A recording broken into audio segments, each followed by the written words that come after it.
Hello అందరికీ ఈరోజు వీడియోలో మనం రెస్టారెంట్ స్టైల్లో క్రిస్పీ కార్న్ని ఎలా తయారు చేసుకోవాలో చూద్దాము. దానికోసం ఒక గిన్నె పెట్టుకొని 2 గ్లాసెస్ ఆర్ 3 గ్లాసెస్ ఆఫ్ వాటర్ని తీసుకోవాలి. తర్వాత స్వీట్ కార్న్ని బాగా క్లీన్ చేసుకొని వాటర్ బాగా బాయిల్ అవుతున్న టైంలో స్వీట్ కార్న్ని యాడ్ చేసుకోవాలి. ఇది వచ్చేసి మనం ఒక 50% వరకు బాయిల్ చేస్తే సరిపోతుంది స్వీట్ కార్న్ని, ఎందుకంటే మనం తర్వాత ఫ్రై కూడా చేసుకుంటాం కాబట్టి. సో ఇలా 50% బాయిల్ అయినాక మొత్తం వాటర్ పోయేలాగా డ్రైన్ చేసి పెట్టుకోవాలండి.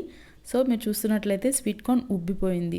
తర్వాత మనం ఒక గిన్నెలోకి స్వీట్ కార్న్ తీసుకొని దాంట్లో తగినంత సాల్ట్ అయితే యాడ్ చేసుకోవాలి.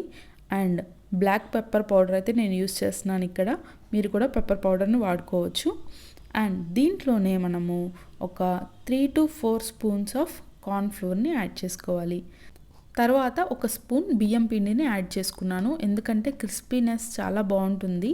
తర్వాత మనము ఈ పౌడర్ మొత్తాన్ని కూడా మన కార్న్కి పట్టేలాగా మిక్స్ చేసుకోవాలి. అది మీరు చేత్తో కలుపుకున్నా పర్వాలేదు, ప్రతి కార్న్కి ఇలాగా పౌడర్ అయితే కోట్ అయి ఉండాలన్నమాట, ఫ్లోర్ కోటింగ్ అయితే అయిపోవాలి. తర్వాత ఈలోపు మనము ప్యాన్ పెట్టుకొని దాంట్లో ఆయిల్ని బాగా హీట్ అయ్యేలాగా చేసుకుందాము.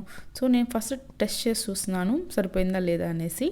సో ఇలాగ మనము కొంచెం కొద్దిగా డ్రాప్ చేసుకుంటూ ఫ్రై చేసుకోవాలి. ఎంత జాగ్రత్తగా ఫ్రై చేసుకోవాలంటే చూడండి, నేను 1 కిలోమీటర్ గ్యాప్లో ఉండి తిప్పుతున్నాను, ఎందుకంటే కార్న్ అనేది పేలిపోయే అవకాశం ఉంది.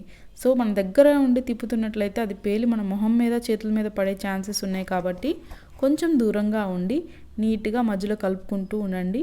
ఇలాగ ఆయిల్ మొత్తం పోయాక మనం దీన్ని ఒక టిష్యూ పేపర్స్ మీద తీసుకోవాలి. ఈ క్రిస్పీ కార్న్ని మనం ఎప్పుడైనా ఒకసారి చేసుకుంటే సరిపోతుంది, ఎందుకంటే కొంచెం ఎక్కువ ఆయిల్ పీల్చుకునే అవకాశం ఉంది.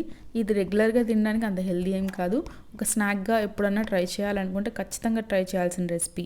సో ఇలా మనం మొత్తం కార్న్ని ఫ్రై చేసుకున్న తర్వాత దాంట్లోకి మనము మసాలా లాగా పెరి పెరి పౌడర్ ఉంది నా దగ్గర, సో అదే యాడ్ చేస్తున్నాను. పెరి పెరి పౌడర్ లేని వాళ్ళు మళ్ళీ పెప్పర్ పౌడర్ యాడ్ చేసుకోవచ్చు. దాంట్లోనే ఇంకొంచెం టేస్ట్ ఎన్హాన్స్ చేయడం కోసం సాల్ట్ని కూడా యాడ్ చేస్తున్నాను. సో మీ దగ్గర గరం మసాలా ఉన్నా కానీ పెప్పర్ పౌడర్ కానీ యాడ్ చేసుకొని ఇలా ఈవెన్గా కార్న్ మొత్తానికి పట్టేలాగా ఒక్కసారి మిక్స్ చేసేసుకుంటే సరిపోతుందండి. అసలు రెస్టారెంట్ స్టైల్లో క్రిస్పీ కార్న్ ఎంత టేస్ట్ అయితే ఉంటుందో అంత టేస్టీగా ఉంది. మీరు ఇంకా యాడ్ ఆన్ చేసుకోవాలంటే ఆనియన్స్ని, క్యాప్సికమ్ని కూడా లైట్గా సాటే చేసుకొని దీంట్లో యాడ్ చేసుకోవచ్చండి. సో ఈజీగా ఉంది కదా రెసిపీ, మీరు కూడా ఖచ్చితంగా ట్రై చేయండి. ఎలా వచ్చిందనేది నాకు కామెంట్స్లో తెలియజేయండి. ఇలాంటి బోల్డ్ అన్ని స్నాక్ రెసిపీస్ మన ఛానల్లో ఉన్నాయి, మీరు వెళ్ళి మన ఛానల్ని చెక్ చేయండి. నచ్చినట్లయితే మన ఛానల్ని సబ్స్క్రైబ్ చేయడం మాత్రం మర్చిపోకండి. మరిన్ని కొత్త వీడియోస్తో మీ ముందు ఉంటాను. Until then bye.